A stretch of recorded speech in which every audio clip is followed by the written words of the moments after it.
पृथ्वीनारायण शाहले 4 जात 36 वर्ण भनेको छ, तर 4 जात 36 वर्ण होइन, 4 वर्ण 36 जात हो। 100 थुङ्गा फुलका हामी एउटै माला नेपाली। पृथ्वीनारायण शाहले सबै जातको फुलबारी भनिदिएको थियो, उसले चाहिँ 100 थुङ्गा फुलका हामी एउटै माला नेपाली भने आखिरको कुरो त उही त। त्यहाँले नेपाली संस्कृति भनेको हिमवत संस्कृति, हिमवत संस्कृति भनेको चाहिँ शिव संस्कृति। यसमा चाहिँ नि गैँडा पाउने ठाउँमा चाहिँ कस्तुरी पाइँदैन, कस्तुरी पाउने ठाउँमा गैँडा पाइँदैन, मुजुर पाउने ठाउँमा डाँफे पाइँदैन, डाँफे पाउने ठाउँमा मुजुर पाइँदैन। विषालु सर्प हुने मधेस पनि नेपालमा छ, सर्पै नहुने हिमाल पनि चाहिँ नेपालमा छ। कालीघाटबाट नेपाल मण्डलमा काली कहाँबाट आयो, कुन बाटो आयो? मिथिला आयो, बारा जिल्लाको गढीमाई आयो अनि नेपाल मण्डलमा आएको। हिन्दू धर्म र सनातन धर्म अलग अलग होइन, सनातन धर्म अन्तर्गतको एउटा इकाइ हो हिन्दू धर्म। अनि तल्लोपट्टिको चाहिँ ओठ बाक्लो, नाक चाहिँ भ्याकुताको जस्तो, मुण्डका नासिक, कपाल घुङ्ग्रिएको। नमस्ते, म सराना श्रेष्ठ र मेरो यहाँ बुवा हुनुहुन्छ अति नै प्रिय मदन कृष्ण श्रेष्ठ र अहिले तपाईँ हेर्दै हुनुहुन्छ स्टार नेपाल। उपकुलपति जगमान गोविङ सरलाई स्वागत छ। हस्, मेरो पनि। श्रीमान, हाम्रो नेपालको सांस्कृतिक र ऐतिहासिक सन्दर्भ राखेर नेपालमा कुन कुन संस्कृति मिलेर नेपाल राष्ट्रको निर्माण भएको छ, यसबारे अलिकति सरको जिज्ञासा, सरको विचार जान्न चाहन्छु। अब नेपालको संस्कृतिको कुरो गर्दा संस्कृतिको आधार प्रकृति, संस्कृतिको आधार प्रकृति हो। प्रकृति भनेको भूगोल हो। नेपाल सानो छ तर यसको जैविक विविधता विशाल छ। जस्तो नेपालमा हिमाल छ, पहाड छ, मधेस छ र जहाँ कस्तुरी पाइन्छ त्यहाँ गैँडा पाइँदैन, जहाँ गैँडा पाइन्छ त्यहाँ कस्तुरी पाइँदैन। तर नेपालको हिमाली क्षेत्रमा कस्तुरी पाइन्छ, मधेसमा गैँडा पाइन्छ। जहाँ डाँफे पाइन्छ त्यहाँ मुजुर पाइँदैन, जहाँ मुजुर पाइन्छ त्यहाँ डाँफे पाइँदैन। तर नेपालको हिमाली क्षेत्रमा डाँफे पनि पाइन्छ, मधेसमा मुजुर पनि पाइन्छ। त्यसकारणले नेपाल भनेको कस्तुरी र गैँडाको देश, डाँफे र मुजुरको देश, यस्तो अन्तर सम्बन्ध छ। अब अहिले हामी, म यो अभिजात वर्गको, म यो पढेको, म यो विषयको आचार्य, यो विषयको एमए, यो विषयको पिएचडी, यो विषयको प्राध्यापक भन्छौँ। तर नेपालका गाइनेहरूले डाँफे र मुरलीचरीको कर्खा गाएको हुन्छ। डाँफे र मुरलीचरीको कर्खा। धौलागिरी हिमालको काठको डाँफेले मधेसको मुरलीचरीलाई सपनामा देखेको रहेछ। डाँफे बस्छ हिमाली काठमा, मुरलीचरी मधेसमा, र धौलागिरी हिमालको काठको डाँफेले मधेसको मुरलीचरीलाई सपनामा देखेछ। असाध्य राम्रो चरी च्याट्ट परेकी। ओहो, म जथाभा तथाभालाई बिहा गर्दिनँ, त्यो मधेसको मुरलीचरीलाई बिहा गर्छु भनेर उनी चाहिँ नि धौलागिरी हिमालबाट अनि त्यहाँबाट बागलुङ आए, पोखरा आए, त्यसपछि चाहिँ नि बटौली पुग्यो। अहिले बुटोल भनेर भन्छ, बटौली पुगेर चाहिँ नि मुरलीचरीको घर खोज्दै खोज्दै खोज्दै खोज्दै जाँदा मुरलीचरीको घरमा पुग्यो। त्यसपछि त्यहाँ उनीहरूको संवाद हुन्छ।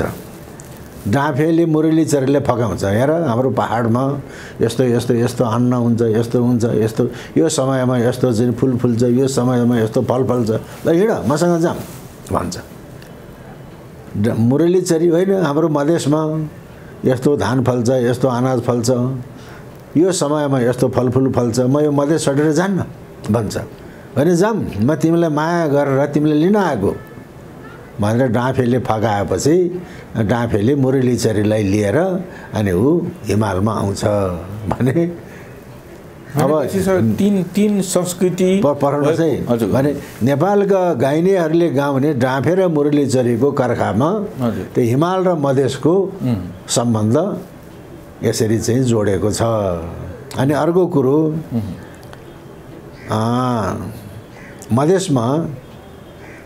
मधेसका चाहिँ जति पनि थारूहरू छन् नेपालका राजा र मधेसका थारूहरू भन्ने एउटा चाहिँ दस्तावेज छापिएको छ।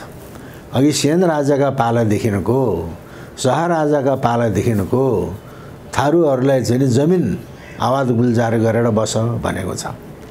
कुनै थारू गुरौहरूलाई रोग शान्त गरेर चाहिँ बस्ती बसाल भनेर दिएका लाल मोहरहरू पाइन्छ। र थारूहरूको गुरौ भनेको गुरु, त्यो गुरौ कस्तो भन्दाखेरि मान्छे हो, त्यो बाघ बन्न सक्ने। मधेस हराभरा छ तर अजम्बरी बुटी हिमालमा हुन्छ अरे। मधेस हराभरा छ, धनधान्यले पूर्ण छ तर अजम्बरी बुटी कहाँ छ? हिमालमा। अनि मधेसका थारू गुरौहरू साउनमा गुरौ बाघ भएर हिमालमा जाने अजम्बरी बुटी लिन। अनि अजम्बरी बुटी लिएर आउँछ र उसले मधेसको अनि बिच्छुलाई बसमा पार्छ, विषालु सर्पलाई बसमा पार्छ, औललाई बसमा पार्छ। कहाँको? हिमालको चाहिँ नि अजम्बरी बुटी ल्याएर।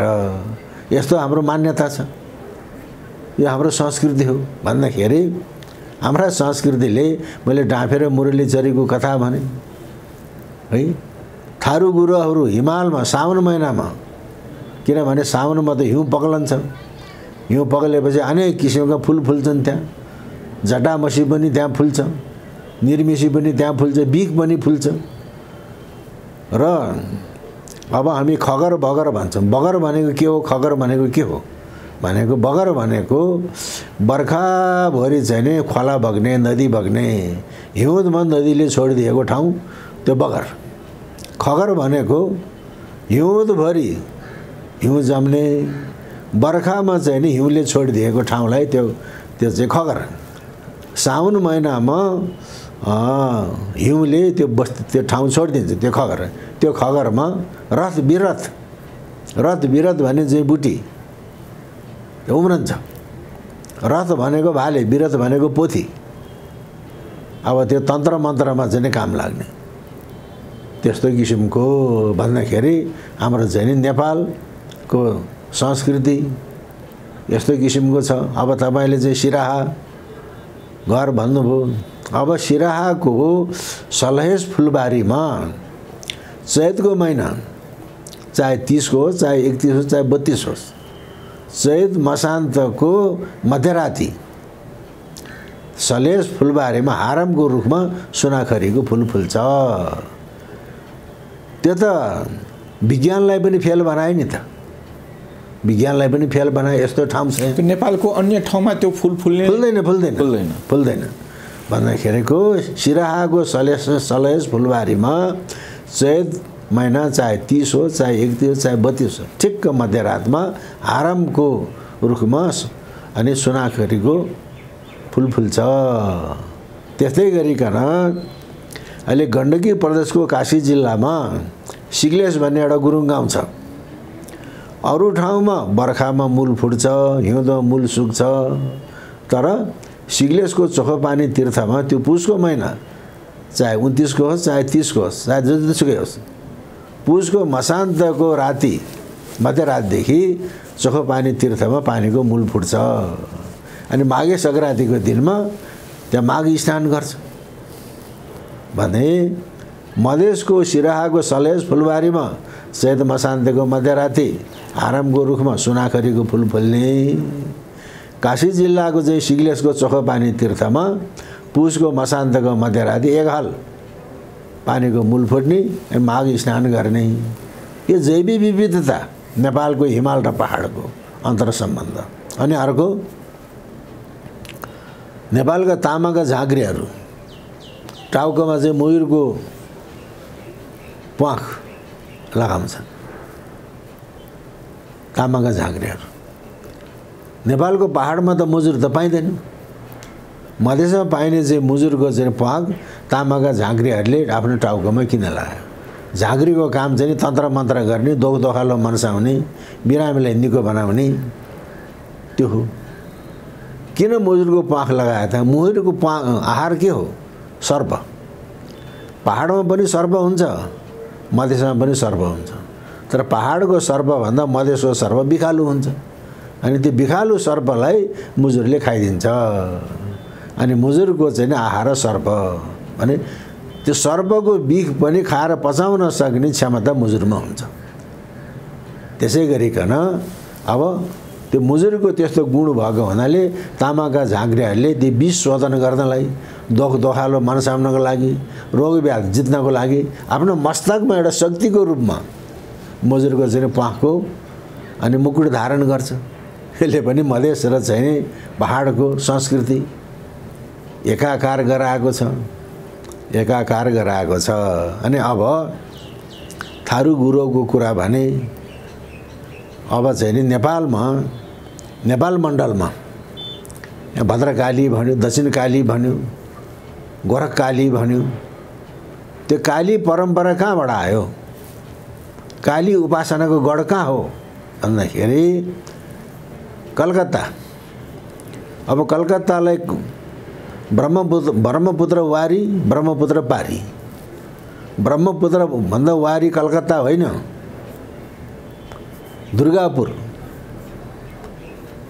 त्यो कलकत्ता होइन। अहिले त हामीले कलकत्ता भन्छौँ, तर कलकत्ता भनेको ब्रह्मपुत्र तरेर पारी गएपछि त्यो कलकत्ता हो। अहिले कोलकाता भनेर भनेको छ।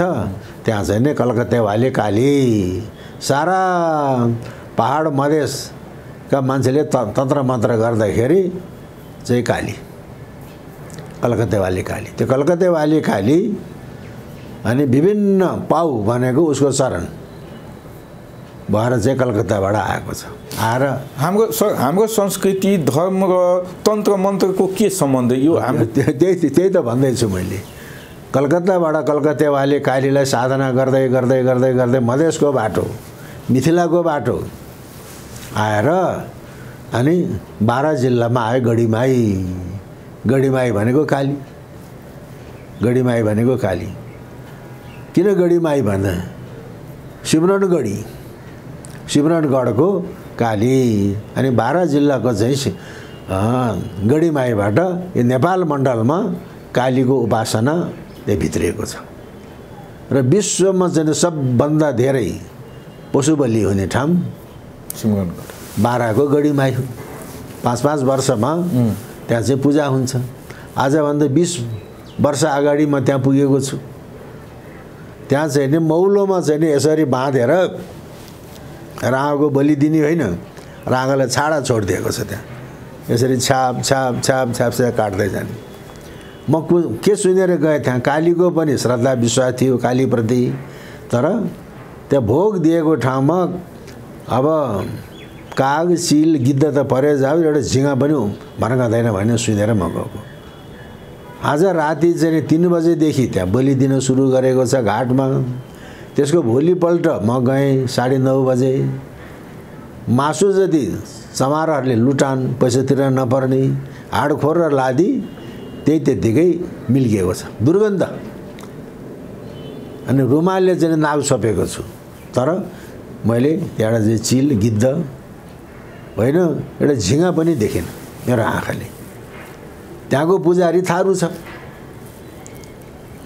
कलकत्ता वाले काली चाहिँ नि आएर अनि मिथिलाबाट अनि गढीमाई आएर चाहिँ नेपाल मण्डलमा भित्रिएको। अब त्यो चाहिँ नि त्यसमा उदयपुर गढीलाई पनि जोड्न सकिन्छ सर कि? उदयपुर गढी भनेको चाहिँ नि अब एउटा किल्ला हो। ए हजुर, एउटा किल्ला हो। अब त्यो चाहिँ सिमरनगढको एउटा चाहिँ नि किल्ला हो। सिमरनगढ भनेको त चाहिँ राज्य भयो। त्यसलाई चाहिँ नि गोपाल वंशावलीले सिमरा वनगढ भनेको छ। वनगढ, वनदुर्गा, त्यसलाई पछि सिमरनगढ सिमरनगढ भन्न थाल्यो। सिमरनगढले चाहिँ नि दक्षिण भारतको संस्कृति पनि त्यहाँ आएको छ। र अघि यो नेपाल मण्डल अनि सिमरनगढ, त्यसपछि गङ्गापारी, पाटलिपुत्रको चाहिँ नि व्यापारीको मार्ग र नेपाल मण्डलदेखि पाटलिपुत्रसम्मको राजनैतिक सम्बन्ध, धार्मिक सम्बन्ध, आर्थिक सम्बन्ध, त्यसरी ट्रान्समिसन जोनको रूपमा अनि सिमरनगढ थियो। अहिले हामी मधेसका भाइहरूले चाहिँ नि भारतसँग हाम्रो रोटी बेटीको सम्बन्ध छ भन्छौँ। सिमरनगढसँगको रोटी बेटीको सम्बन्ध त यहाँ काठमाडौँसँग थियो। सिमरनगढका अन्तिम राजा हरिसिंहदेव, उसको ससुराली भक्तपुर, अनि मुगलहरूले चाहिँ ध्वस्त बनाइदियो सिमरनगढ। हरिसिंहदेव भागेर पहाडतिर आए ससुरालीमा, तर भक्तपुरमा आउन सकेन, बाटैमा ऊ मर्यो। तर उसको छोरो, उसको श्रीमती र उसको छोरा भक्तपुरमा आफ्नो माइती मामलीमा शरण लिन आएको छ। त्यसपछि जयस्थिति मल्ल त्यो मधेसबाट आए, मधेसबाट आएर यहाँको चाहिँ लथालिङ छताछुल्ल भएको नेपाललाई सम्हालेको छ जयस्थिति मल्ल। उसको नाम के थियो थाहा छैन, तर उसले राम्रो थिति बसालेको हुनाले उसलाई थिति मल्ल, थिति मल्लको पनि चाहिँ जय मनाउनको लागि चाहिँ जयस्थिति मल्ल भने, त्यो मधेसबाट आएको। र जयस्थिति मल्लले थिति बाँध्दाखेरिमा 4 जना पण्डितहरूले काम गरेका छन्। 4 जना पण्डितहरूमा 2 जना पण्डित मिथिलाको छ, मिथिलाको भट्ट झा। त्यस कारणले यो नेपाललाई राम्रो व्यवस्था बाँधेर, थिति बाँधेर जयस्थिति मल्लले व्यवस्थित गर्दाखेरि अनि मिथिलाका 1 जना झा, 1 जना भट्ट थरका चाहिँ पण्डितहरूको यहाँ चाहिँ भूमिका योगदान रहेको छ। त्यस कारणले यसले चाहिँ हामीले हाम्रो चाहिँ संस्कृति जस्तो अब अहिले मिथिलामा बडो दार्शनिक संस्कृति भन्न ठान्छौँ हामी, विदेहजनको संस्कृति। यो देह शरीर नै मेरो होइन भन्ने विदेहजनक। तर अहिले चाहिँ त्यहाँको मिथिलामा त्यहाँका अभिजात वर्गका राजपूतहरू, ब्राह्मणहरू, झाहरूले बाहिर आँगनमा होइन, मन्दिरमा होइन, आफ्नो घरभित्र कालो बोकोको बलि दिएर चाहिँ कालीको पूजा गर्छ। त्यहाँ आलो माछा चाहिन्छ। ब्राह्मण भएको हुनाले रक्सीको प्रयोग गरेन, नत्र भने घरभित्र काली स्थापना गरेर कालो बोकाको बलि दिएर पूजा गर्ने। त्यहाँ आलो माछा चाहिन्छ। त्यो पञ्चमकारको कुरा आयो। कालीको पूजा गर्नु पर्दैन थियो कि? कालीको चाहिँ होइन, मैले अघि नै भने कलकत्ताबाट चाहिँ नेपाल मण्डलमा काली कहाँबाट आयो? मिथिलाको बाटो, बाराको चाहिँ नि गढीमाईको बाटो आयो। त्यो परम्परा बाहिर चाहिँ दर्शनको कुरो छ मिथिला संस्कृतिमा, तर भित्रपट्टि आफ्नो घरभित्र भँडारमा, पूजा कोठामा अनि कालो बोकाको बलि दिएर कालीको पूजा गर्ने। त्यहाँ आलो माछा अनिवार्य रूपमा चाहिने। त्यो पञ्चमकारको कुरा आयो। त्यो तन्त्रमय छ मिथिला संस्कृति। त्यो मिथिला चाहिँ संस्कृति हाम्रो गौरव हो। अहिले चाहिँ मिथिला भाषाभाषीहरू र मैथिली संस्कृतिका अनुयायीहरू नेपालभन्दा उता लट्ठापारी, सीमापारी भारतमा धेरै छ। तर विदेहजनको राजधानी नेपालमा छ, जनकपुर। विदेहजनको राजधानी नेपालमा छ, त्यो चाहिँ जनकपुर हो। अब त्यहाँ चाहिँ नि जनकपुरमा भारतको टिकमगढका महारानीले अनि 9 लाख रुपियाँ भारू खर्च गरेर जानकी मन्दिर बनाइदियो। त्यो जानकी मन्दिरको नाम नौलखा मन्दिर। भारतको टिकमगढका महारानीले नेपालको जनकपुरमा जानकी मन्दिर बनाउनु भन्दा पहिले नेपालका बडा काजी अमरसिंह थापाले त्यहाँ चाहिँ नि राम मन्दिर बनाइदिएको छ जनकपुरमा। त्यहाँ राम, सीता, लक्ष्मण, हनुमानको मूर्ति छ। त्यो मन्दिर कस्तो छ त? शिखर शैलीको छैन, काठमाडौँको जस्तो, नेपालको पहाड खण्डको जस्तो तल्ले शैलीको चाहिँ नि मन्दिर छ। अब सुगौली सन्धि भयो, अब कुन नेपालको रैती, कुन चाहिँ भारतको रैती, अङ्ग्रेजले त खान थाल्यो। तर बडा काजी अमरसिंह थापाले बनाएको तल्ले शैलीको राम मन्दिर भएको हुनाले अङ्ग्रेजले खान सकेन। त्यो नेपाली तल्ले शैलीको मन्दिरले नेपाललाई बचाएको छ। त्यो मन्दिर अहिले जनकपुरमा छ। तर अब जानकी मन्दिरको सबैले कुरा गर्छन्, बडा काजी अमरसिंह थापाले बनाएको राम मन्दिरको कुरो कसैले पनि गर्न मान्छेले थाहै छैन। त्यस्तो किसिमको हाम्रो सौभाग्य हो, हाम्रो सौभाग्य हो। अब यतापट्टि नेपालकै तराई क्षेत्र, अवध क्षेत्र, मिथिला क्षेत्र, अवध क्षेत्र। अवध भनेको के हो त? वध भनेको काट्नु, मार्नु, हिंसा गर्नु। अवध भनेको नकाट्नु, नमार्नु, हिंसा नगर्नु। नेपालको चाहिँ जुन नारायणीदेखि पूर्वपट्टि मिथिला क्षेत्र, मिथिला राज्यको राजधानी, अनि नारायणी पश्चिममा नारायणीदेखि चाहिँ पश्चिम अवध क्षेत्र, त्यो अवध क्षेत्रमा अनि नारद मुनिको उपदेशबाट रत्नाकर डाँका महर्षि वाल्मीकि भए। वाल्मीकि आश्रम त चितवन जिल्लामा छ। अब त्यही चाहिँ नि सीता माताले लव र कुश जन्माए। महर्षि वाल्मीकिले वाल्मीकि रामायण लेखे, त्यो त चितवनमा छ। त्यही ठाउँमा चाहिँ नि कपिल वस्तु भनेको चाहिँ कपिल मुनिको आश्रम भएको हुनाले कपिल वस्तु भन्यो। कपिल मुनि कुन हो त भन्दाखेरि भारतीय दर्शनमा सबभन्दा पहिलो दर्शन सांख्य दर्शन। सांख्य दर्शनका रचना गर्नेवाला कपिल मुनिको आश्रम कपिल वस्तु। त्यो कपिल वस्तु क्षेत्रमा चाहिँ नि अनि क्रगु छन्द बुद्ध जन्मे, कनक मुनि बुद्ध जन्मे, शाक्य मुनि बुद्ध जन्मे। तीनवटा चाहिँ बुद्ध नेपालको अवध क्षेत्रमा जन्मेको छ। लुम्बिनीमा चाहिँ भगवान शाक्य मुनि बुद्ध जन्मनु भयो।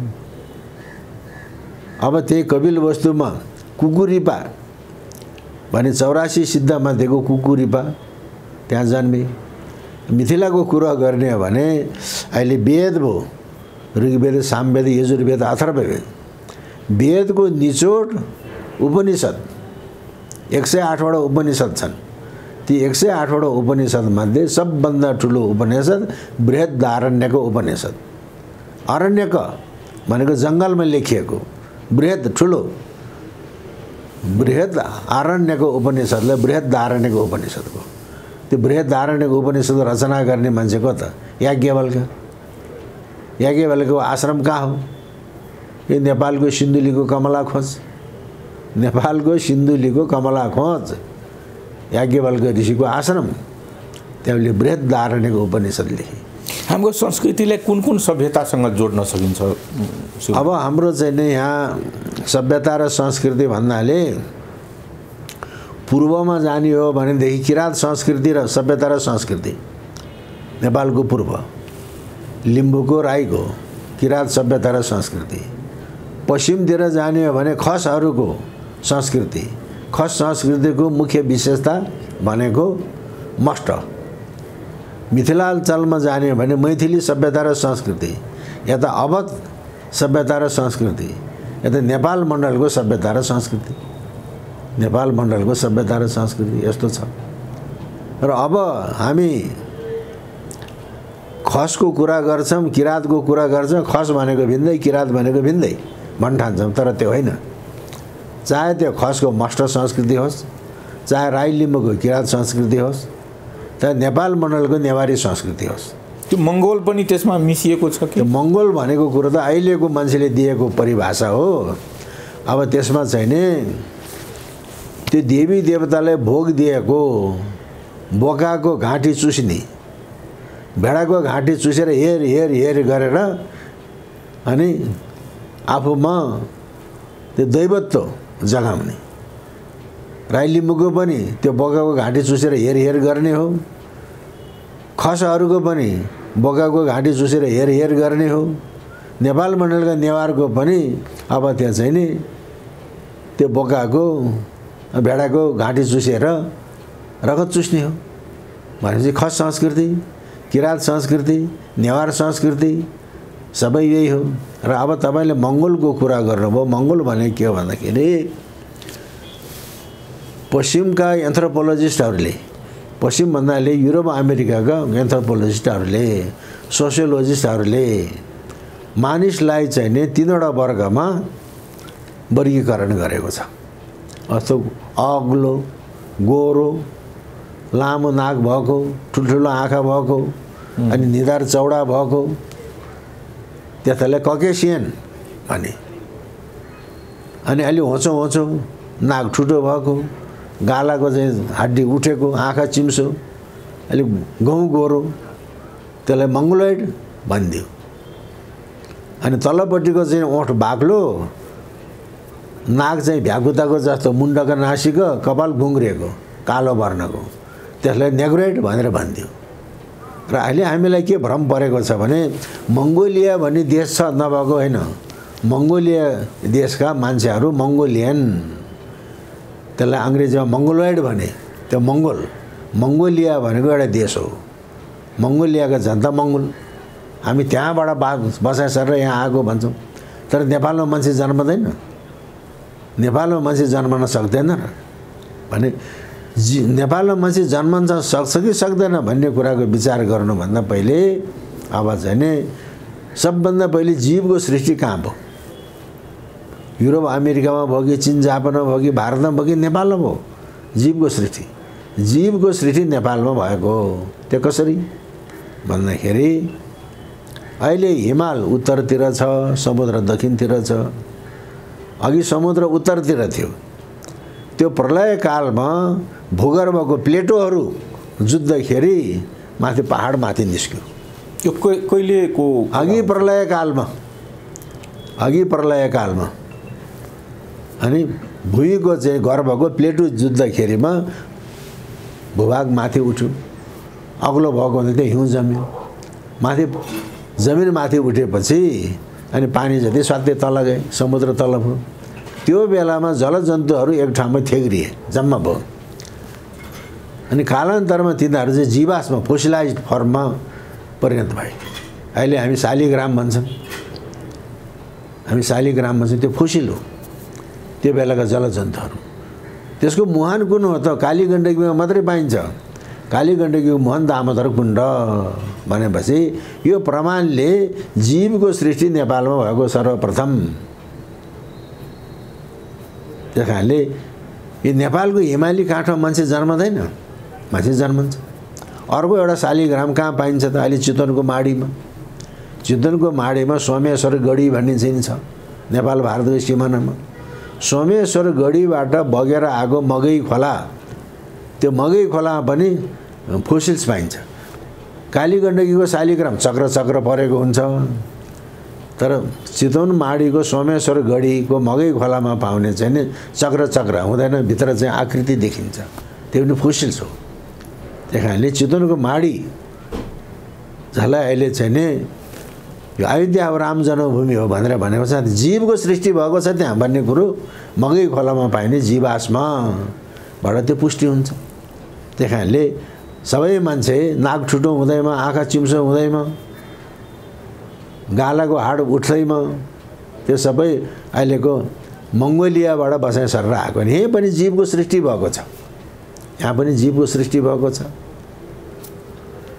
त्यस कारणले नेपालको चाहिँ संस्कृति, चाहे पहाडको संस्कृति होस्, चाहे नेपाल मण्डलको संस्कृति होस्, चाहे मधेसको संस्कृति होस्, अब अहिले यहाँ नेवारी भाषा, नेपाल भाषा नेवारी भाषा, नेवारहरूको भजन हुन्छ, त्यसलाई दाफा भजन भनेको छ। त्यो दाफा भजनहरू मैथिली र भोजपुरीमा रचना गरेको छ। भजन गाउँछ नेवारले, तर त्यो भजनको कुन भाषामा रचिएको छ त? मैथिली भाषा र भोजपुरी भाषामा रचिएको छ। भोजपुरी भाषामा पैसालाई ढेवा भन्छ, नेवारले पनि पैसालाई ढेवा भन्छ।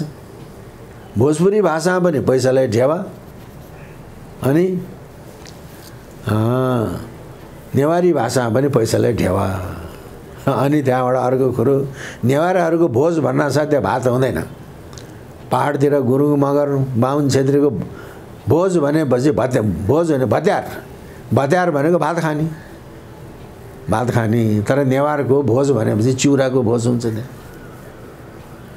अनि किसिमको परिकार। तर मिथिलामा सबभन्दा ठुलो के हो? दही चिउरा। मिथिलाको चाहिँ खानकी, सम्मानजनक खानकी दही चिउरा भनेपछि मिथिलाको दही चिउरा। अब यहाँको चाहिँ नि नेवारको चाहिँ लपेस भोज। फुड हेबिट, कल्चर मिल्यो कि मिलेन? त्यस कारणले नेपाली संस्कृति चाहे पहाडको होस्, चाहे नेपाल मण्डलको होस्, चाहे मधेसको होस्, एक आपसमा नेपालमा पुरानो संस्कृतिको रूपमा कुन संस्कृतिलाई देखेको छ सर? नेपालको पुरानो संस्कृति शिव संस्कृति हो। किन भन्दाखेरि शैव मतको बारेमा अनुसन्धान गर्ने एकजना भारतको विद्वान डाक्टर यदुवंशी, उहाँको नाम त्यहाँ भनेको छैन। डाक्टर यदुवंशी उहाँले शैव मतको बारेमा पिएचडी गर्नुभएको छ र डाक्टर यदुवंशीको शैव मत भन्ने किताब अनि बिहार राष्ट्रभाषा परिषदले छपाएको छ। र डाक्टर यदुवंशीको निचोड के छ भने ऋग्वेदको रचनापछि अनि यजुर्वेदको रचना हुनुभन्दा अगाडिको समयमा वैदिक रुद्र देवतासँग हिमालयको उपत्यकामा बसोबास गर्ने वनेचर जातिले उपासना गर्ने देवताको समन्वय भयो। त्यसको परवर्ती विकसित रूप शैव मत हो भनेको छ। र नेपालको चाहिँ प्राचीन संस्कृति शिव संस्कृति, त्यो हिमवत संस्कृति भनेको त्यो शिव संस्कृति हो। शिव संस्कृतिलाई हिन्दूसँग जोड्न सकिन्छ सर कि सनातन धर्मसँग, कुनसँग जोड्न सकिन्छ? अब यो अहिले हिन्दू भन्न थाले, तपाईँले चाहिँ ठिक लवज उठाउनु भयो। त्यो सनातन धर्म अन्तर्गतको हो। हिन्दू, बौद्ध, जैन, सिख सबै सनातन। र अब शिव संस्कृतिमा तपाईँले अघि मङ्गोलको कुरा गर्नुभयो। आर्य अनार्य, सुर असुर दुईटा वर्ग त छ, नभएको होइन। आर्यतर वर्गलाई अनार्य पनि भनेको छ। ल आर्यलाई सुर भनेको छ, आर्यतरलाई असुर भनेको छ। दुईटा वर्ग त छ, नभएको होइन। तर शिवलाई सुरले पनि मान्ने, असुरले पनि मान्ने भन्नाले आर्यले पनि मान्ने, आर्यतरले पनि मान्ने, दुवै समुदायले मान्ने। वास्तवमा भन्ने हो भने शिव त यो चाहिँ नि आर्यतर असुरहरूले मान्ने देवता हो। किनभने शिव त जाँड भाङ धतुरो खाने, उसको गोत्रै छैन, जनै नलगाउने, लिङ्गमा पूजा गर्ने, योनिमा पूजा गर्ने। अब यो जगतको सृष्टि कसरी भएको छ भने देवी अथर्व शीर्ष, ऋग्वेद, सामवेद, यजुर्वेद, अथर्ववेद भनेको कान्छो वेद हो। त्यसको पञ्च अथर्व शीर्षमध्ये देवी अथर्व शीर्षमा प्रकृति पुरुषात्मकम जगत भनेको छ। यो जगत प्रकृति र पुरुषले युक्त छ भनेको छ। प्रकृति भनेको चाहिँ नि स्त्री तत्त्व हो, पुरुष भनेको पुरुष तत्त्व। पुरुषको चिन्ह के हो? लिङ्ग। स्त्रीको चिन्ह के हो? योनि। अब हामी शिवलिङ्ग भन्छौँ, जलहरी भन्छौँ। शिवलिङ्गको जलहरी भाग चाहिँ त्यो स्त्री तत्त्व हो। त्यो योनिको प्रति योनि जस्तै हुन्छ, योनिको आकृतिको छ। अनि माथि ठडिएको लिङ्ग त्यो लिङ्गको प्रतिकृति हो। प्रकृति पुरुषात्मकम जगत भन्ने जुन दर्शन हो त्यसलाई शिवलिङ्गमा जलहरी र लिङ्गको रूपमा मूर्त रूपमा प्रस्तुत गरेको छ। त्यो आदिम दर्शन र आदिम संस्कृति शिव संस्कृति र नेपाली संस्कृतिको मूल आधार शिव संस्कृति हो। जस्तो अब अहिले यहाँ काठमाडौँमा ओम बहाल टोल छ। ओम बहाल टोलका शाक्य वज्राचार्यहरू, तिमीले धर्म के मान्छौ भनेर बौद्ध लेख्छ। तर काठमाडौँ ओम बहालका शाक्य वज्राचार्य कुलदेवता कुन भनेको दुम्जाको कुशेश्वर महादेव। धर्म बौद्ध, तर कुलदेवता दुम्जाको कुशेश्वर महादेव। त्यस्तै गरिकन काठमाडौँ ब्रह्मटोलतिरका महर्जनहरू, ती महर्जन के हुन् त? ती बौद्ध हुन्। किन ती महर्जनको श्राद्ध राजोपाध्यायले गर्दैन, वज्राचार्यले गर्छ। वज्राचार्य पुरोहित मानेपछि त ती बौद्ध भयो नि त। भने काठमाडौँको ब्रह्मटोलका डङ्गोल र महर्जनहरूको कुलदेवता पनि दुम्जाको कुशेश्वर महादेव। र अब काठमाडौँको वरिपरि 8वटा महादेव छन्। शैवहरूले त्यसलाई चाहिँ भगवान शिव मान्दछ। बौद्धहरूले चाहिँ अष्टवैतराग भनेको 8वटा बोधिसत्वको रूपमा मान्छ। भने चाहिँ शिव र चाहिँ बुद्धको एकाकार भयो। त्यही कारणले नेपाली संस्कृतिको मूल आधार शिव संस्कृति। शिव संस्कृति भनेको हिमवत संस्कृति। अनि कालिदास भए संस्कृतका महाकवि। कालिदासको एउटा कृति कुमार सम्भव, कुमार कार्तिकेय कसरी जन्मियो भनिन्छ। त्यो कुमार सम्भव महाकाव्यको पहिलो श्लोक के छ त भनेको अस्तु तरश्याम दिशी देवतात्म हिमालयन नगाधिराज। कलियुगमा देवी देवताहरू भारतवर्षको उत्तरमा हिमालय नाम गरेका देवता स्वरूपका नगाधिराज पहाड राजको रूपमा, पर्वत राजको रूपमा रहन्छन् भनेको छ। कलियुगमा त देवी देवता चाहिँ सबै नेपालमा छ, हिमालमा, यो अन्नपूर्ण हिमाल। अब काशीमा विश्वनाथ हुनुहुन्छ, काशी विश्वनाथ। काशी विश्वनाथ किन काशीमा बस्नुभयो? त्यो अन्नपूर्ण माताको पीठ छ। अनि माता अन्नपूर्णबाट भिक्षा ग्रहण गरेर खान रुचाउनुहुन्छ विश्वनाथ। त्यस कारणले अन्नपूर्णाको पीठ भएको हुनाले विश्वनाथ काशीमा गएर बस्नुभयो। भारतको काशीमा त अन्नपूर्णको पीठ मात्रै बस्छ। अन्नपूर्ण हिमाल कहाँ छ? नेपालको गण्डकी प्रदेशको काशी जिल्लामा छ अन्नपूर्ण हिमाल। अब त्यसपछि अब यहाँ अन्नपूर्ण हिमाल छ, महालङ्गुर हिमाल। महालङ्गुर भनेको ठुलो मादर, ठुलो मादर भनेको त हनुमान। कुम्भकर्ण हिमाल छ यहाँ, गौरी शङ्कर हिमाल। तिब्बतको मानसरोवर कैलाश पर्वत, कैलाश मात्रै भन्यो। कैलाश भनेको शिवको धाम। तर नेपालको गौरी शङ्कर, गौरी र शङ्कर हिमाल। र अहिले नेपालको स्ट्यान्डर्ड टाइम चाहिँ दोलखाको चाहिँ नि गौरी शङ्कर हिमालबाट सुरु हुन्छ। त्यहाँले गौरी शङ्कर हिमालको टुप्पोमा घाम झुल्किएपछि नेपालमा सूर्योदय हुन्छ। सूर्योदयपछि दिन आरम्भ हुन्छ, वर्षारम्भ, दिनको सुरु हुन्छ, वर्षको सुरु हुन्छ। र गौरी शङ्कर हिमालको टुप्पोमा घाम आस्ताएपछि नेपालमा रात पर्छ। गौरी शङ्कर हिमाल जस्तो तिब्बतको माथि कैलाश पर्वत, तल चाहिँ नि मानसरोवर भएको जस्तै गौरी शङ्कर हिमालको फेदमा सोरोल्पा, सो भनेको सरोवर, सोरोल्पा छ। अब रोल्वा लिङ हिम श्रृङ्खलाको दुईटा चुचुरोलाई गौरी शङ्कर मानेको छ। रोल्वा लिङ भनेको के हो त? तिब्बती भाषामा रहेको शब्द रोल्वाको अर्थ क्रीडा। क्रीडा भनेको सम्भोग। कसको सम्भोग त? देवी देवताको सम्भोग। कुनै देवी देवता? गौरी शङ्कर। त्यो गौरी शङ्करको क्रीडा सम्भोगबाट अनि कुमार जन्मेको छ। अनि छो रोल्वा भनेको चाहिँ नि, छो भनेको सरोवर, देवी देवताहरूले जलक्रीडा गर्ने ठाउँ छो रोल्वा। त्यस कारणले नेपाली संस्कृति भनेको हिमवत संस्कृति हो। हिमवत संस्कृति भनेको अब चाहिँ नेपालको पहिलो संस्कृति हो। र अब यो भारतवर्षमा को सबभन्दा प्राचीन संस्कृति, सभ्यता र संस्कृति सिन्धु घाटी सभ्यता। सिन्धु घाटी अहिले पाकिस्तानमा पर्यो। सिन्धु नदीको किनारामा हडप्पा, मोहनजोदाडो र हडप्पा, मोहनजोदाडो र हडप्पा अहिले पाकिस्तानमा पर्यो। सबभन्दा वेदभन्दा पुरानो, वैदिक कालभन्दा पुरानो भने सिन्धुबाटै हिन्दू भएको त्यो छ। सिन्धुबाट चाहिँ हिन्दू भएको भन्ने छ। अब सबभन्दा प्राचीन सभ्यता र संस्कृति सिन्धु घाटी सभ्यता।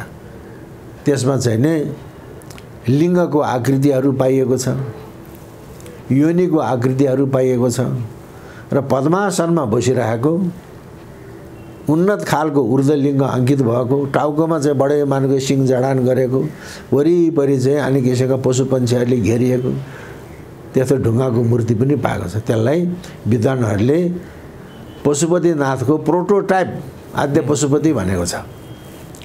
तर अब अहिले सिन्धु घाटी सभ्यता खण्डहरूको रूपमा परिणत भयो। त्यो पुरातत्त्वको चाहिँ एउटा अन्वेषणको क्षेत्र मात्रै छ। तर नेपालमा अहिले पनि लिङ्ग पूजा छ, योनि पूजा छ। गुहेश्वरीमा जाउँ, गुहेश्वरी कुण्ड त्यो योनि पूजा हो। त्यो पशुपतिमा जाउँ त्यो लिङ्ग पूजा हो। र अहिले पशुपतिको आर्यघाटमा हामी विरूपाक्षको मूर्ति, विरूपाक्षको मन्दिर भन्छौँ, तर त्यो हरिणेश्वरको मन्दिर हो। हरिणेश्वरको मूर्ति छ त्यहाँ ढुङ्गाको। अब त्यो चाहिँ यो किराँतकालीन मूर्ति अनि नेपाली प्रस्तर कलाको पहिलो उमेश। त्यसमा खाका मात्रै छ, सर्वाङ्ग बनेको छैन। त्यो हरिणेश्वरको मूर्ति, मृगेश्वरको मूर्ति भने सिन्धुघाटी सभ्यतामा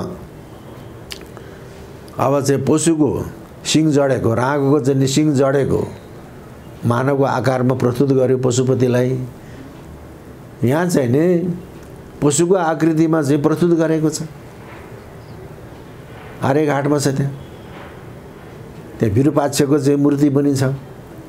र भारतको दक्षिण भारतको गुड्डी मल्लममा चाहिँ परशुरामेश्वर शिवलिङ्ग छ। त्यहाँ परशुरामेश्वर शिवलिङ्गको जुन त्यहाँ एउटा मानव मुखाकृति पनि अंकित गरेको। त्यो मानव मुखाकृति र नेपालको आर्यघाटको विरूपाक्षको मुखाकृति मिल्दोजुल्दो छ। सरले शिव संस्कृतिको शिव सभ्यताको कुरा गर्नुभयो। यो कुन धर्मसँग सम्बन्धित छ? हिन्दू धर्म कि सनातन धर्मसँग? होइन, अब मैले अघि नै भने अब हिन्दू धर्म भनेकै सनातन धर्म अन्तर्गतको एउटा धर्म हो। हिन्दू धर्म भनेको सनातन धर्म अन्तर्गतको हो। अब त्यो चाहिँ नि सिन्धु सभ्यतालाई वैदिक सभ्यता मानेको छैन। त्यो वेदभन्दा चाहिँ नि अगाडिको नन आर्यन आर्यतर सभ्यता र संस्कृति हो भनेको छ। त्यही कारणले अघि नै कुरो जोडिन आयो। महादेवलाई त देवादिदेव महादेवलाई सुरले पनि मानेको छ, असुरले पनि मानेको छ। सुरासुर शिरो रत्न, सुर र असुरको पनि शिरको रत्न हो भनेको छ। त्यही कारणले नेपाली संस्कृति यमत संस्कृति हो, यो चाहिँ शिव संस्कृति हो। हालका धर्महरूलाई सनातन धर्मबाटै आएको भन्न सकिन्छ। सनातन धर्मबाटै आएको भन्न सकिन्छ, होइन कि सनातन धर्मबाटै आएको। अनि सर यसमा अलिकति तर्क गर्दा अहिले जुन अन्य धर्महरू हिन्दू बाहेक नेपालमा अन्य धर्महरूको जुन उत्पत्ति या एउटा प्रभाव बढिरहेको अवस्था छ, यसले सनातन धर्मलाई प्रभाव पारिरहेको छ कि छैन? अब अरू धर्म भन्नाले त यहाँ चाहिँ इस्लाम धर्म हो र क्रिस्चियन धर्म। र क्रिस्चियन धर्मसँग वैदिक सनातन धर्मको कुनै सम्बन्ध छैन। तर इस्लाम धर्मसँग वैदिक सनातन धर्मको सम्बन्ध छ। किन भन्दाखेरि इस्लाम धर्ममा पनि अन्तर्गत एउटा सुफी मत भन्ने छ। सुफी बाहिरबाट हेर्दाखेरि इस्लाम जस्तो, तर उनले हिन्दू धर्मसँग नजिकको सम्बन्ध राख्छ। त्यसले भक्ति र प्रेम। त्यही कारणले सुफी मतका गुरुलाई सन्त भनेको छ। सन्त भने त संस्कृत शब्द हो नि, जस्तो हामी साधु सन्त भन्छौँ। हजुर, सुफीको चाहिँ नि मतको गुरुलाई सन्त भनेको छ। यतापट्टि खास गरिकन दाङमा रत्न परीक्षक भन्ने राजा थिए। त्यो रत्न परीक्षक भन्ने चाहिँ राजा गोरखनाथको उपदेशबाट उनी रतननाथ भए। त्यो रतननाथ मक्का गएको छ हज गर्न, अनि त्यहाँका इस्लामहरूले उसलाई पीर महन्त भन्ने उपाधि दिए, पीरको गुरुको उपाधि दियो। उताको सुफी मतको चाहिँ नि गुरुलाई सन्त भन्ने संस्कृतको उपाधि, यता नाथ सम्प्रदायका चाहिँ महन्तलाई पीर महन्त भन्ने दोहोरो आयो नि त कुरो, दोहोरो आयो। जस्तो अब हामी चाहिँ भैरवा जाने हो भनेदेखि दाउन्नेको एउटा डाँडो छ। दाउन्नेदेखि दक्षिणतिर डाँडोको टुप्पामा मदारनाथको समाधि छ। मदारनाथ, तर त्यो मजार हो। मजार भनेको दरगाह भनेपछि मुस्लिमसँग सम्बन्धित हो। कुनै सुफी सन्तको दरगाह हो। त्यो दरगाह भनेको च्यान, दरगाहलाई मजार पनि भन्छ। त्यो मजारलाई मदारनाथ बनाइदियो। अब त्यहाँ मुसलमान पनि जान्छन्, त्यहाँको स्थानीय थारू पनि जान्छ, हिन्दू पनि जान्छ, बौद्ध पनि जान्छ, सबै जान्छ। भने इस्लाम धर्मसँग जस्तो अब चतरामा औलिया बाबाको मन्दिर छ। चतरामा बराह क्षेत्र, धरानको बराह क्षेत्र नगएको चतरामा औलिया बाबाको मन्दिर छ। औलिया बाबाको मन्दिरमा अब त्यहाँ चाहिँ नि मुसलमानहरू यो त हाम्रो अल्लाहको मन्दिर हो भनेर च्यादर चढाउन जान्छ। त्यहाँ तर त्यहाँ पुजारी चाहिँ जोगी, पहाडी जोगी छ। पहाडी जोगी छ। पहाडी जोगी भएको मन्दिरमा यो हाम्रो अल्लाह हो भनेर च्यादर चढाउन जान्छ त्यहाँ मुसलमानहरू। कस्तो समन्वय छ यहाँ। त्यसपछि अब होइन त बुद्ध त हिन्दूभन्दा बाहेकको हो। बुद्धको नाम कपिल किन लुम्बिनीको शिलापत्रमा लेखेको छ शाक्य मुनि बुद्ध। शाक्य भनेको उसको वंशको नाम हो। बुद्ध भनेको उसको एउटा उपाधि हो। मुनि भनेको नि उसको उपाधि हो। मुनि, त्यो मुनि परम्परा कहाँबाट आयो त? वैदिक मुनि, उपनिषदिक मुनि। उपनिषदिक मुनिको परम्पराबाट शाक्य मुनिको परम्परा आयो। तर यहाँ भेद के भयो भन्दाखेरि वैदिक मुनिहरू, उपनिषदिक मुनिहरू ब्रह्मवादी थिए, आत्मा मान्थे। शाक्य मुनिले आत्मा मानेन।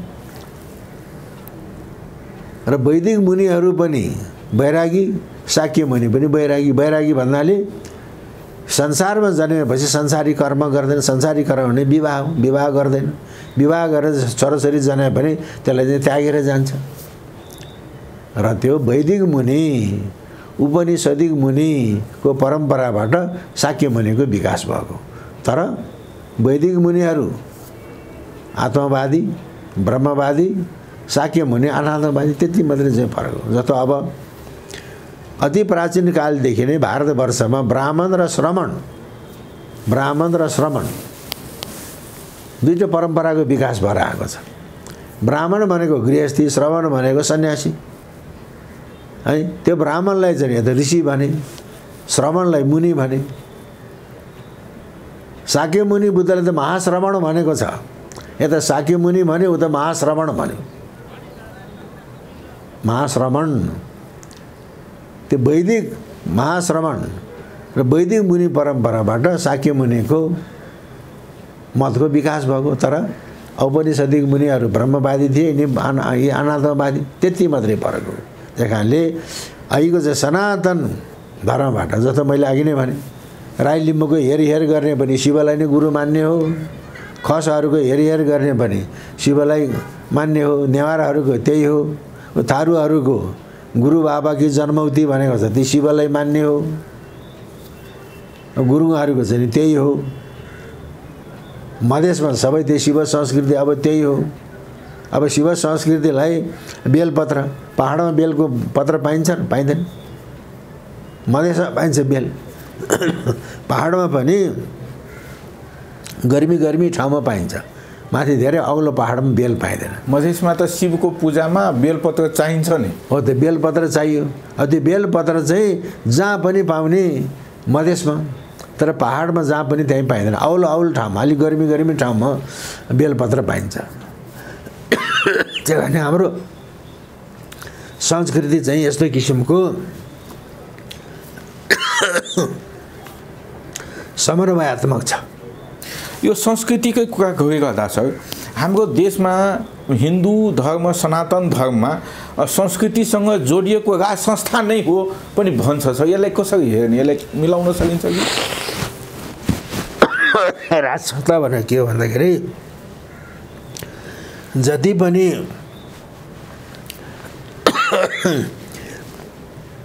वैदिक वाङ्मय र संस्कृत वाङ्मयको रचना राजोवाच ऋषिरुवाच,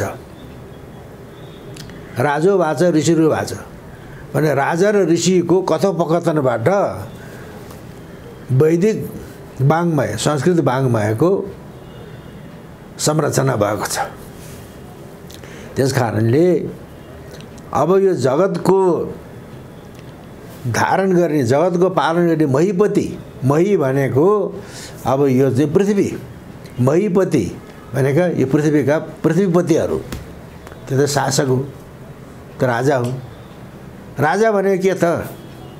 राजाको अर्थ के हो? राजा भनेको एउटा शासक भन्न ठान्छौँ हामी। तर संस्कृतको राज धातुबाट राजा शब्द बनेको छ। राजको अर्थ हो ज्योति। हामी अहिले कुरा हो फलाना त बडा लाइटमा आएको छ यार अचेल त भन्छौँ नि, फलाना त अचेल बडा लाइटमा आएको छ भन्छ। राज शब्दको अर्थ ज्योति। त्यो प्रकाशमान जुन प्रकाश छ जसले चाहिँ अन्धकारलाई हटाएर उज्यालो दिन्छ, त्यो उज्यालो पनि व्यापक छ, त्यो व्यक्तित्व हो राजा। समग्रता, जसले समग्रतालाई ओगटेर त्यसको रक्षा गर्न सक्छ, त्यो व्यक्ति हो राजा।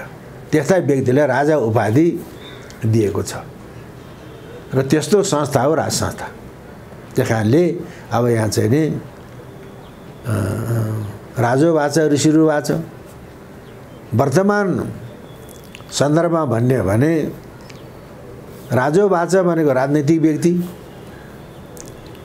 ऋषिरुवाच भनेको प्राज्ञिक व्यक्ति। र हिन्दू धर्ममा राजा अपरिहार्य अनिवार्य छ। हिन्दू धर्ममा किन भन्दाखेरि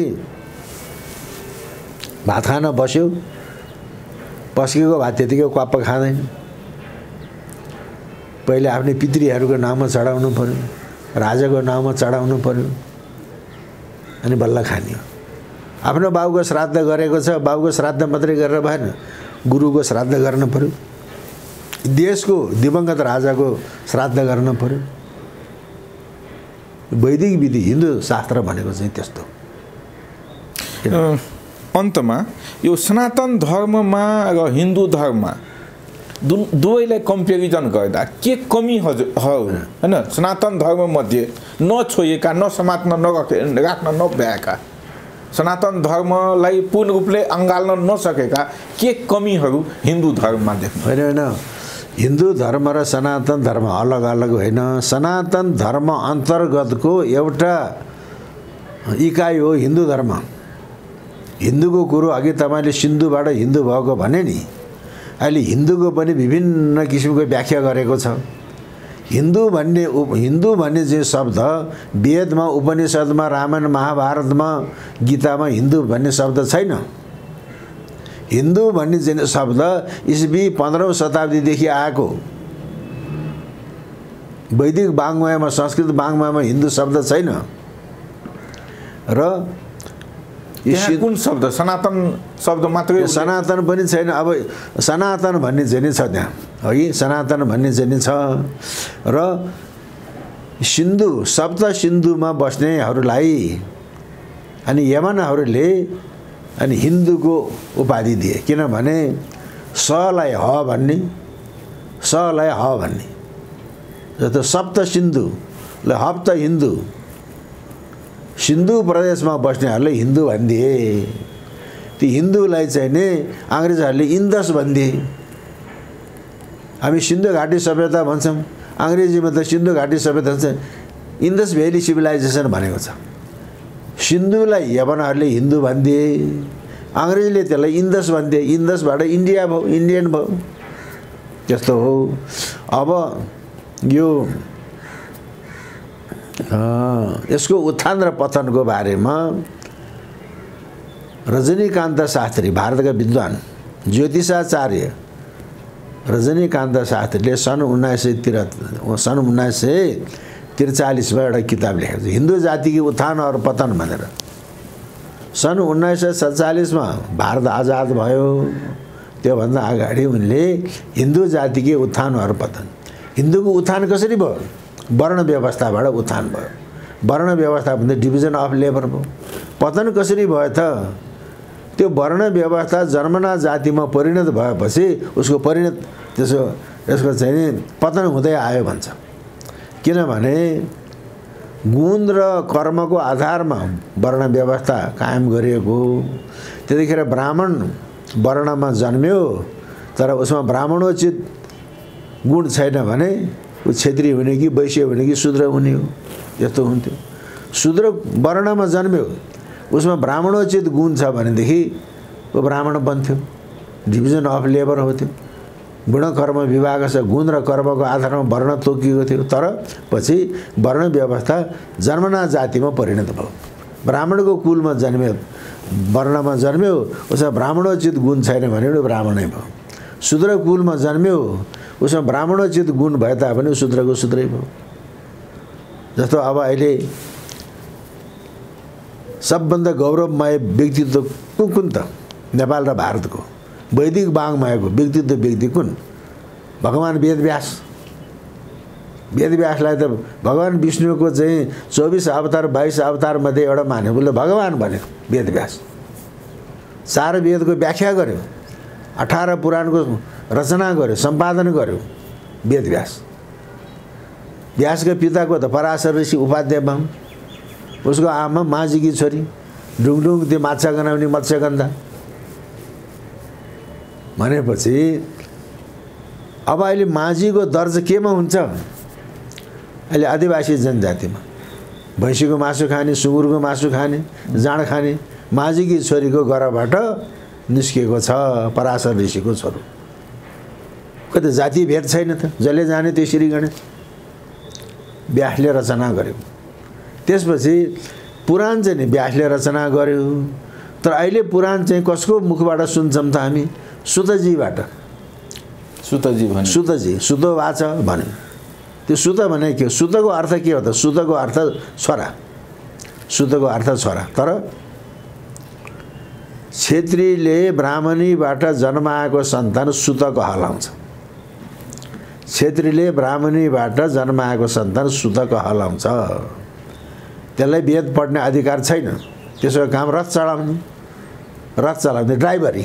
तर रोमहर्षण ऋषिका एउटा सुत शिष्य रहेछ, असाध्य विद्वान। अनि रोमहर्षण ऋषिमा चाहिँ पुराणको तत्त्वज्ञान जति थियो त्यो सर्लक्कै उसको चेलासँग थियो। अनि रोमहर्षण ऋषिका त्यो सुत शिष्यलाई गद्दीमा राखेर नैमिसारण्य नाम गरेको जङ्गल, अहिले त अयोध्यानिर 88,000 ऋषिश्वर, 88 जना होइन, 8800 होइन, 88,000 ऋषिश्वरले सुतजीको मुखबाट पुराण सुनेको छ। व्यासले रचना गरे पुराण। अनि पराशर ऋषि उपाध्याय बाहुनको माझीकी छोरीपट्टिको छोराले पुराण रचना गरे। अहिलेको पुराण चाहिँ हामीले सुतजीको मुखबाट सुन्छौँ, सुतोवाच भनेपछि जसले जाने त्यसरी गणेश, जसले जाने त्यसरी गणेश। पृथ्वीनारायण शाहका अनुसार जुन 4 वर्ण 36 जात भनिएको थियो, त्यो 4 वर्ण कुन होला सर? के हो त्यो 4 वर्ण? पृथ्वीनारायण शाहको उपदेशमा 4 जात 36 वर्ण भनेको छ। 4 जात 36 वर्ण भनेको छ, तर चाहिँ त्यो चाहिँ त्यहाँ उल्टो हो। ए हजुर, 4 जात 36 वर्ण हुँदैन, 4 वर्ण 36 जात हुन्छ। हजुर, 4 वर्ण भन्नाले ब्राह्मण, क्षेत्री, वैश्य, शूद्र। ब्राह्मण भनेको चाहिँ प्राज्ञिक वर्ग, क्षेत्री भनेको राजकाज गर्ने वर्ग, वैश्य भनेको व्यावसायिक वर्ग। पढ्ने ढङ्ग पनि छैन, राजकाज गर्ने ढङ्ग पनि छैन, व्यापार गर्ने ढङ्ग पनि छैन, अर्काको लाराको काम गर्ने, त्यो शूद्र वर्ण। त्यस्तो हो। त्यसपछि लिच्छवी कालमा 36 जात थिएन, 18 जात थियो। अष्टादश प्रकृतय। काठमाडौँको थानकोटमा वसन्तदेवको अभिलेखमा चाहिँ अष्टादश प्रकृतय भनेको छ। अष्टादश भने 18 जात। अब अहिले चाहिँ नि 36 जात। अब अहिले त नेपालमा त 129 जात छ यहाँ। त्यो सूचीकृत। अनि त्यो जात भनेको त्यही हो सर जुन अहिले सूचीकृत गरिएको? त्यही त। अब चाहिँ नि पहिले 124 जाति सूचीकृत, त्यसमध्ये 123ले आफ्नो भाषा बोल्ने, एक थरीले भाषा नबोल्ने। त्यसमा चाहिँ 5वटा चाहिँ नि अनि भाषिक समूह फेला पर्यो भनेको छ। भन्नाले अहिले त 29-30 जति फेला पर्यो। अहिले 36 जात भन्दा पनि त्यो जात भनेको त त्यो हो नि त, भाषाको आधारमा त्यो भयो। त्यस कारणले चाहिँ नि पृथ्वीनारायण शाहले 4 जात 36 वर्ण भनेको छ, तर 4 जात 36 वर्ण होइन, 4 वर्ण 36 जात हो। अनि चाहिँ नि यो चाहिँ नि सबै जातको फुलबारी हो भनेको छ नेपाललाई। यो गोर्खा राज्य हो, यो मेरो पुस्तैनी राज्य हो भनेको छैन। र यो चाहिँ नि सबै जातको फुलबारी हो भने, सबै जात भनेको 4 वर्ण 36 जात। अब अहिले हेर्दाखेरि 130 जातको फुलबारी हो यो भनेको छ। त्यसैलाई अहिलेको चाहिँ नि गणतन्त्र नेपालमा के भनिदियो त? 100 थुङ्गा फुलका हामी एउटै माला नेपाली। पृथ्वीनारायण शाहले सबै जातको फुलबारी भनिदिएको थियो। उसले चाहिँ सयौँ थुङ्गा फुलको हामी एउटा माला नेपाली भने आखिरको कुरो त उही त। त्यही कारणले नेपाली संस्कृति भनेको हिमवत संस्कृति, हिमवत संस्कृति भनेको चाहिँ शिव संस्कृति। मैले अघि नै भने यसमा चाहिँ नि गैँडा पाउने ठाउँमा चाहिँ कस्तुरी पाइँदैन, कस्तुरी पाउने ठाउँमा गैँडा पाइँदैन, मुजुर पाउने ठाउँमा डाँफे पाइँदैन, डाँफे पाउने ठाउँमा मुजुर पाइँदैन। विषालु सर्प हुने मधेस पनि नेपालमा छ, सर्पै नहुने हिमाल पनि चाहिँ नेपालमा छ। हिमालमा सर्प हुँदैन। मधेस हराभरा छ, समृद्धि छ, तर अजम्बरी बुटी मधेसमा हुँदो रहेछ, अजम्बरी बुटी त चाहिँ हिमालमा हुँदो रहेछ। त्यही कारणले चाहिँ थारू गुरुहरू साउनमा त्यो हिमालको खगरमा अजम्बरी बुटी रथ विरथ नाम गरेका चाहिँ अजम्बरी बुटी खोज्न जान्छन्। अब रथ विरथ भनेको कस्तो हुँदो रहेछ भने मलाई गोर्खाका भेडी गोठालाहरूले ल्याइदिएका थिए। रथ भनेको चाहिँ नि जस्तो अब सकरखण्ड तरुलको झ्याङ देख्नुभएको छ तपाईँले? देखाएको छैन। सकरखण्ड भन्ने चाहिँ नि कन्द हुन्छ, त्यसको झ्याङ हुन्छ, कोही रातो हुन्छ कोही सेतो हुन्छ, तल माटोभित्र फल्ने माटो हुन्छ, त्यसको चाहिँ लहर हो। कोही रातो हुन्छ कोही सेतो हुन्छ। अनि रथ भनेको चाहिँ त्यो लहर काट्यो भने त रातो रगत आउने, त्यो भाले भयो। विरत भनेको चाहिँ त्यो काट्यो भनेदेखि त्यो दुध आउने, त्यो पोथी भयो रथ विरत। त्यस्तो बुटी पाइन्छ, साउनमा फुल्छ। त्यो साउनमा फुल्छ भन्दाखेरि नेपाल मधेस, नेपाल मण्डल, अब मैले अघि नै भने चाहे किराँतको होस्, चाहे काठमाडौँको नेवारको होस्, चाहे खसहरूको होस्, सबै देवी देवतालाई भोग दिएको। अब बोकाएर चाहिँ भेडाको चाहिँ नि घाँटीको रगत चुसेर सबै हेर गर्ने हो। मिथिलामा बाहिर चाहिँ हरिओम तसद हरिओम तसद भन्ने छ वेदान्त, तर भित्र चाहिँ त्यहाँका राजपूतहरूले, मैथिली ब्राह्मणहरूले, झाहरूले चाहिँ नि कालो बोकाको बलि दिएर कालीको पूजा गर्छ घरभित्र। त्यहाँ आलो माछा चाहिन्छ। ब्राह्मण भएको भन्नाले रक्सीको प्रयोग भएन, त्यो पञ्चमकारको प्रयोग भएको छ। भन्दाखेरि काली कलकत्ताको काली घाटबाट नेपाल मण्डलमा काली कहाँबाट आयो, कुन बाटो आयो भने मिथिला आयो, बारा जिल्लाको गढीमाया आयो, अनि नेपाल मण्डलमा आएको छ। हस् त सर, यहाँले समयको विचार दिनुभयो, बहुत बहुत धन्यवाद। हस् ल, अब हाम्रो संवादले गर्दाखेरि नेपाली राष्ट्रियता, नेपाल राष्ट्र, नेपाली संस्कृति अखण्डित होस्। हामी स्वतन्त्र राष्ट्र नेपालका स्वतन्त्र नागरिक नेपाली भन्ने गर्वका साथ हामी बाँच्न सकौँ। ल, सबैको जय होस्।